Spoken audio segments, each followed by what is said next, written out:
What is your biggest regret in life? Write in the comments what you think about it. What is your biggest regret in life? Enjoy the show. Story 1. Hating myself more than I loved the one partner who has never hurt me and never would hurt me. I completely sabotaged that relationship. I was so lost and miserable in myself and so desperate for validation that it drove me to be selfish to the point of cruelty. And I've paid for it with every single relationship since. Part of me fears I've somehow cursed myself to either get cheated on or be alone forever, which is pretty deserved. That betrayal was so out of character for me that it haunts me every single day. Not a single day has gone by in the last 10 years that I haven't thought about it. I've been forgiven, and we've even kept up with each other on Facebook all this time. They're now married to the wonderful person they ultimately left me for, and I'm so grateful to that person for treating them exactly how they really deserve. We would not still be compatible today regardless, so it's not that I'm not over them. I'm just not over what I did, and I don't think I ever will be. I hope I never do get over it, because I never want to be that lost, self-absorbed person ever again. Story 2. Letting so much of my life being wrapped up in my weight. If the number size is above a certain point, I'm not happy. Logically, I know while I am about 15 pounds asterisk from where I feel confident that I am not overweight. But it doesn't matter. There is a point where I am not actively uncomfortable in my own skin, and another point where I am actually happy, and I spend way too much energy trying to get to one or the other. Asterisk. As a note, even though I'm talking about pounds and numbers of scales, I know that there is more to it than that. My number has fluctuated a bit over the years as I have gained more muscle, been less muscular, etc. But after all of these years of self-scrutiny, I can usually tell what change XLBs does to my body at that particular point in time. Story 3. Honestly, I don't have any big regrets. Kinda thinking it would have been better if I was in touch with my family, was more friendly and outgoing and had a network, was braver to try out new things, or I should have picked another uni, but that's about it. I don't think I would have went a road any better if I did some things different from now. Story 4, M27. Falling in love at an early age, high school days. It ruined my academics. Di ko na maximized full potential ko nung nasa kolehiyo, puro bisyo at banda. Sana pala nagsunog ako en kilay nun. I am still a degree holder, pero madalas kong tanong sa sarili ko. Mas magaling siguro ako ngayon intellectually kung hinasa ko talaga utak ko noon. Yan talaga palagi kong what if. Sinisira talaga ako nitong thought na to. 3 palagi. I wish I was smarter, grabe to. Di ko alam paano mag-move on dito. People of Reddit, sino nakaka-relate? Pag may nakikilala akong tao na exceptional yung talino, napapawaw talaga ako then after sisirain na ang isip ko sarili ko. Sana ganyan ka? Endless thought up until now. Tayo na haha. 3. Healthy lifestyle. Asterisk, asterisk, asterisk, hape kalako sa Pinas lang tolamao XD. Story 5. Moving to another city, now I'm stuck here. Same country but so much different from my real hometown, I feel like an outsider and will never get along with the people here. Normally I'm an outdoors person, but over here it's so ugly, the nature, the architecture, so why would I go see that? Or see the people that I don't have anything in common with? Before you move, the grass isn't greener on the other side will be my advice. 36. Not being confident enough in myself to do the things I wanted to. Earlier in life. Just didn't live enough in my 20s. I never met like-minded people, but I hardly made any effort to seek them. On a similar note, I didn't exercise at all when I was younger. Thanks to the toxic association of light, no fat, =sign healthy passed down from my boomer parents, I thought I didn't need it. I didn't set foot in a gym until I was 37, and I wish I'd set a better foundation and pushed myself physically when I was younger.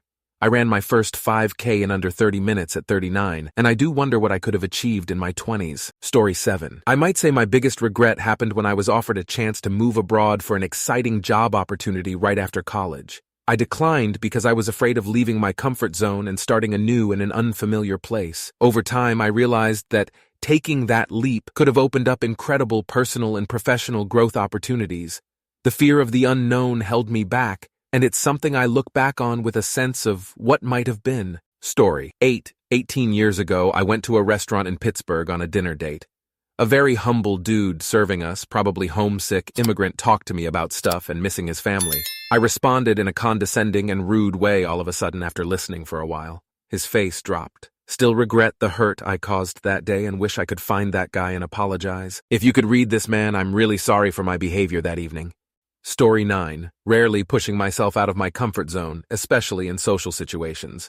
Now I'm in my early 30s and spend 99% of my time alone, with my parents/brothers being the only people I talk to regularly. I have some friends, but I meet them 4 times per year. I don't mind being alone, but I also know that it is partly driven by anxiety/fear rather than 100% preference. Story 10. My father was in Vietnam. He was a supply officer, and I'm not sure why, but was walking down a road in a small city. He had a pistol but no rifle, and had never even fired a shot. Suddenly, the sound of gunshots rang out, and there was a firefight right there in the street where he was walking. He don't know who was shooting who or where the actual shooting was coming from, so he opened S door that was next to him on the street and ran inside. But there was just S staircase to another locked door. He sat on the steps with his pistol in his hand, and the door to the street closed, just scared and hoping the shooting would stop. Then the door slammed open, and a Vietnamese woman burst through the door, and my father shot. He don't know if she was Viet Cong or a civilian or South Vietnamese. He just panicked and shot. She had S baby wrapped to her bosom, and her arms were holding it. He had killed her and the baby with one shot. He never talked about this, and I never knew about it until my uncle, also a vet, told me, because he was there when my father got back from the war. My father was out of his mind with guilt and regret. He spent every August 11th in church all day pleading for forgiveness. He never told us where or why he was gone on that day. He just disappeared. It was such a tragedy. Story 11. Not being harder on my best friend, but for good reason. He was addicted to fentanyl for over a year. Sometimes I wish I was a better friend and was harder on him in a tough love kind of way, but I wasn't, because I was scared I would lose him as a friend, and because I was scared I lost him forever. Even though I did try to get him to go to rehab sooner than what he did, it was not enough. I don't blame myself completely. However, I do think I could have done more. Story 12. Meeting my ex. We had been friends for a while. Pretty close friends, and we hung around with the same friend group. He was honestly one of, if not my best friend. I guess I had a small thing for him, and then it grew and grew until I admitted to them how I felt. We started a thing. We weren't in a romantic relationship, but we weren't friends. We didn't even kiss, but it felt so good. He made me feel so good. Then one day I got a little insecure and maybe a bit paranoid, and I went to him for reassurance because I thought he was planning on breaking up with me. He told me he wasn't going to. 15 minutes later, he breaks up with me. I didn't know I wasn't fully aromantic until I met him. He, however, is fully aromantic. Ace, if you see this, I love you more than anything, and I'm sorry for that. Story 13. Becoming disabled. In the space of 2 years, my whole life has been tipped upside down. It started with getting random pain, unexpected injury, and some other normal, everyday symptoms that I brushed off. Found out later that I have a genetic disability and that I had sped up the onset of the condition by my actions. Now I'm wheelchair-bound and need help with almost every aspect of my life. I'm only 24. Story 14. Slamming the door on my mother and telling her to leave me alone. For context, 10-year-old me and my mother had gotten into an argument about going to the grocery store with her. I didn't want to go, so I told her no. She wasted 15 minutes of her time and gave good reasons to why I should. I didn't want to hear it anymore, so I left midway through one of reasons and left for my room, slamming the door on the way in. I sat there while she knocked and asked to come in. I screamed and yelled at her to, "Just leave me alone! I don't want to see you!" She left and went with my older brother. I fell asleep that night thinking nothing of it. When I woke up the next morning, however, I found my mother had to be taken into the ER for a pulmonary embolism in her right lung. She died 3 days later, and the last memory I'm left with of her is me screaming at her and yelling at her to go away. God, I wish I could punch myself, and I still beat myself up for that night. Her second favorite holiday was also the day after she was pronounced dead. It sucks, because now every year I just get to relive that one memory. I want to throw up every night because I think of it. Story 15.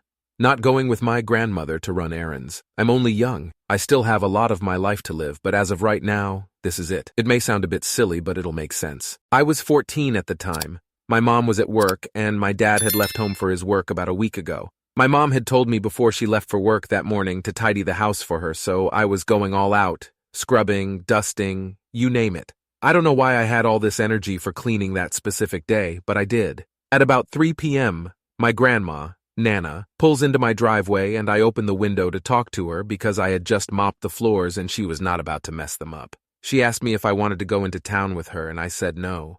I was cleaning the house for my mom, so she left. Sounds like an average story, but here's why I regret it. The next morning, she took a heart attack while driving and passed tragically. I was devastated, obviously, but more because my last chance to spend time with her I didn't take. Not only that, but the week before, when I was spending the week at her place, I kept to myself.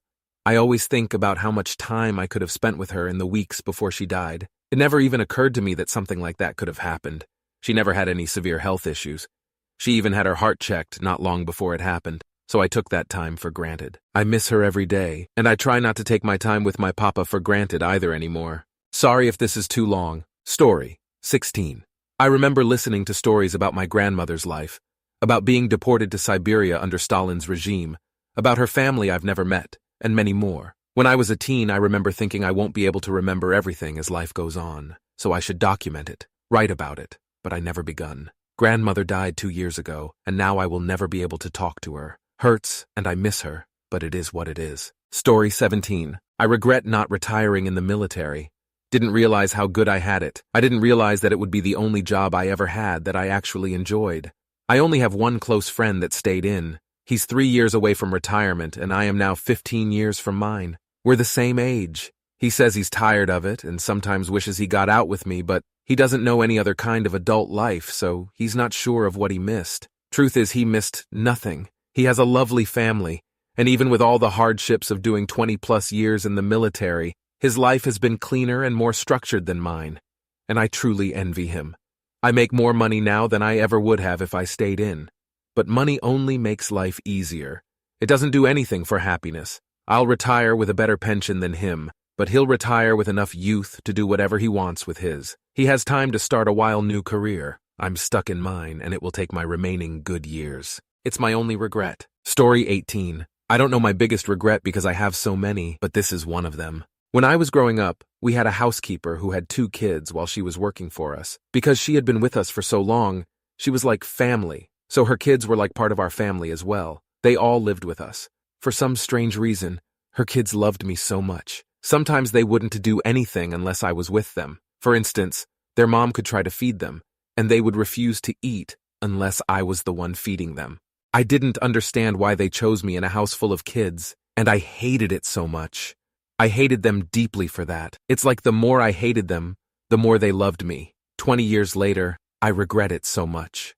I wish I would have opened my heart to them. Every now and then, I dream about them, and I wake up with a heart full of deep sadness and deep love for them. If I could go back in time, I'd kiss them, hug them, and I'd never let go. Story 19.